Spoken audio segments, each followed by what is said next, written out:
द्वितीय वर्ष संस्कृत प्रथम प्रश्न पत्र में हम अभिज्ञान शाकुंतलम का चतुर्थ अंक देख रहे हैं। आज जो पद्य मैं आपको पढ़ाऊंगा वह पद्य पूरी भारतीय संस्कृति का जो एक निचोड़ है, सारांश है।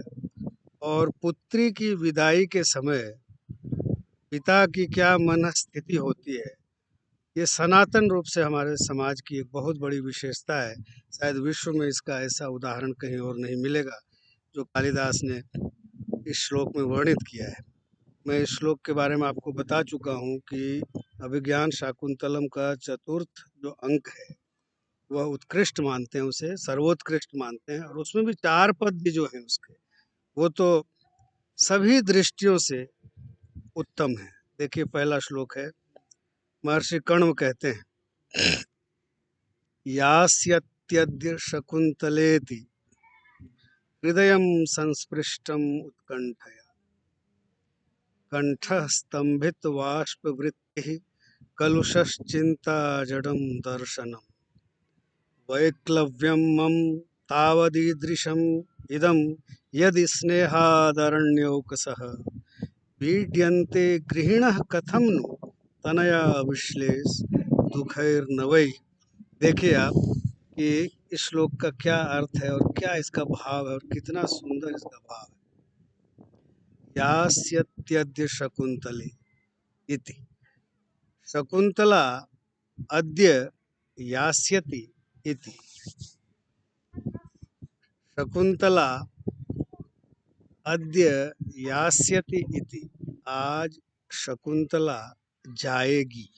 यास्यति, या धातु का अर्थ भी गम धातु के समान ही होता है। यास्यति लृट लकार भविष्य का।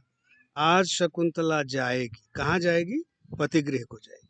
यास्यति अद्य शकुंतला इति, यह सोचकर, ऐसा सोचकर, हृदयम संस्पृष्टम उत्कंठया, मेरा हृदय, एक पिता का हृदय उत्कंठा से, व्याकुलता से भर गया है। संस्पृष्ट का अर्थ है स्पर्श, स्पृश धातु है। यहाँ अर्थ है कि हृदय भर आया है कि आज पुत्री विदा हो रही है। यास्यति अद्य शकुंतला इति हृदयम संस्पृष्टम उत्कंठ, उत्कंठा से मेरा हृदय आज भर गया है, व्याकुल हो गया है। कंठ स्तंभित वाष्पवृत्ति, कंठ जो है, गला जो है, अवरुद्ध हो रहा है। बार बार स्वर जो है वो अवरुद्ध हो रहा है, कुछ बोलने की स्थिति नहीं है। पिता की गला भर भर आता है। कंठ स्तंभित वाष्पवृत्ति, वाष्प का अर्थ आंसू होता है संस्कृत में। भाव तो होता ही है, आंसू भी है। कंठ स्तंभित वाष्पवृत्ति, आंसुओं से गला रूंध रहा है। कंठ स्तंभित वाष्पवृत्ति कलुष चिंता जड़म दर्शनम, और दृष्टि जो है चिंता से जड़ हो रही है, दिखाई नहीं दे रहा आगे कुछ। क्यों? क्योंकि अब पुत्री का वियोग बिल्कुल समक्ष। कंठ स्तंभित वाष्पवृत्ति कलुष चिंता जड़म दर्शनम, और मेरी दृष्टि भी आंसुओं से, अश्रुकणों से अवरुद्ध हो रही है। तीसरी पंक्ति देखिए, वैक्लव्यम मम तावदीदृशम यदि स्नेहात अरण्योकसः, मैं अरण्योक हूँ। ओक कहते हैं घर को, अरण्य मतलब जंगल होता है। मैं तो वनवासी हूँ और ये मेरी पालिता पुत्री है। मैंने इसको जन्म, ये मेरी औरस पुत्री भी नहीं है कि मैंने इसको जन्म दिया हो।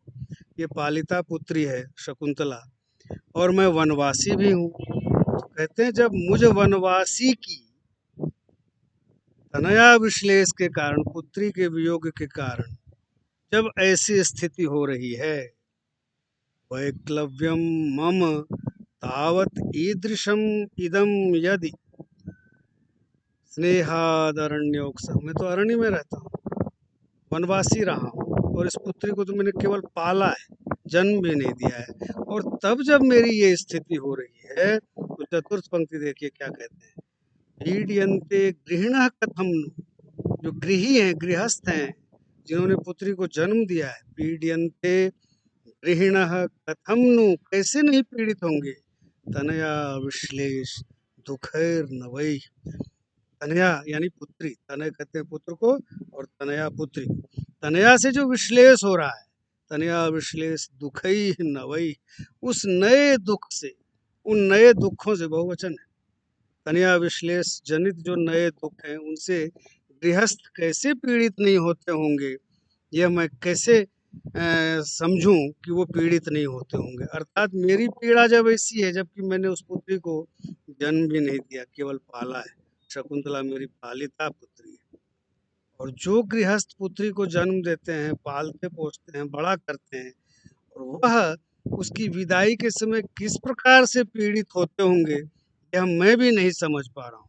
यह जो श्लोक है, यह एक चिरंतन सत्य है। हमारे भारतीय समाज में जब पुत्री की विदाई होती है, तो उस समय सबसे ज्यादा दुखी माता पिता ही होते हैं।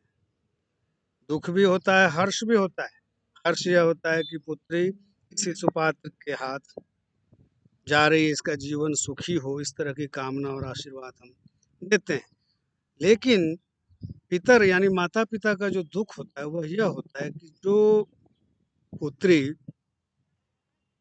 अपनी गोद में खेली बड़ी हुई, उसे हम आज पराये धन की तरह, जैसे कि वो किसी का निक्षेप हो, किसी की धरोहर हो, हमारे यहाँ कुछ समय के लिए थी और आज हम उसे, उस निक्षेप को लौटा रहे हैं। ये स्थिति होती है और ये बहुत ही शाश्वत सत्य है। यह श्लोक संस्कृत साहित्य में एक अप्रतिम स्थान रखता है। जितने भी अच्छे श्लोकों की गणना की जाती है उसमें कालिदास का यह श्लोक आता है, और यह श्लोक सभी बच्चों को याद रहना चाहिए। मैं एक बार फिर वाचन करता हूँ, और आप अगर संस्कृत को शुद्ध शुद्ध पढ़ेंगे तो अर्थ भी निकल आता है। यास्यत्यद्य शकुंतलेति, सरल है, यास्यति अद्य शकुंतला इति, आज शकुंतला जाएगी, इति मतलब ऐसा सोच। हृदयम संस्पृष्टम उत्कंठा, मेरा हृदय उत्कंठा से भर गया है, व्याकुल हो गया हूँ मैं, व्याकुलता से भर गया है। कंठ स्तंभित बाष्प वृत्ति कलुष चिंता जड़म दर्शन, मेरा कंठ बार बार अवरुद्ध हो रहा है, मेरा स्वर नहीं निकल रहा है, और मेरी दृष्टि अश्रुओं के कारण बाधित हो, मैं आगे देख नहीं। कंठ स्तंभित बाष्प वृत्ति कलुष चिंता जड़म दर्शनम वैक्लव्यम मम तावदीदृशम इदम यदि स्नेहात् अरण्योकसः, पुत्री के स्नेह के कारण यदि मुझ वनवासी की ये चित्त की विकलता है, पीड्यन्ते गृहिणः कथम नु, तो जो गृही हैं यानी गृहस्थ हैं, जो घर परिवार लेकर के रहते हैं, पीड्यन्ते गृहिणः कथम नु, कैसे नहीं पीड़ित होते होंगे। तनया विश्लेष दुखैर, तनया के विश्लेष से, पुत्री के बिछोह के नए दुखों से कैसे पीड़ित नहीं होंगे। ये हर माता पिता की का सत्य है, और हर एक को इसका सामना करना पड़ता है, और उस दुख को कोई अन्य व्यक्ति नहीं समझ सकता, केवल माता पिता ही समझ सकते हैं। और उसमें भी माँ तो मुखर होती है, पिता अपने हृदय के अंदर उस दुख को समेट कर रखता है, और बड़ी मुश्किल से, बड़ी कठिनाई से स्वयं को रोक पाता है, जबकि पिता का हृदय भी उतना ही भरा हुआ है। माता और पिता में से किसका स्नेह पुत्री के प्रति अधिक है, ये कोई नहीं कह सकता। एक ने जन्म दिया तो दूसरे का स्नेह भी उतना ही होता है अपनी अपने अपनी संतान के प्रति, और विशेषकर पुत्री के प्रति। क्यों?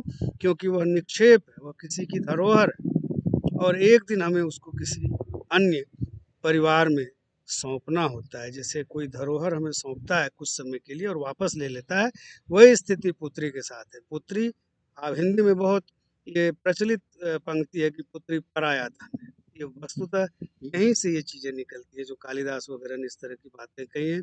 ये शाश्वत सत्य के रूप में ये व्याख्या में भी आता है, और जब व्याख्या आए तो इसमें पूरे गृहस्थ का जो धर्म है, एक बहुत बड़ा धर्म या कर्तव्य गृहस्थ का है, अपनी पुत्रियों का, अपने पुत्रों का विवाह करना, और पुत्री का विवाह कन्यादान कहलाता है, कन्या का दान कर देना। तो ये हमारी संस्कृति की एक अप्रतिम विशेषता है जो विश्व में शायद किसी संस्कृति में नहीं मिलती।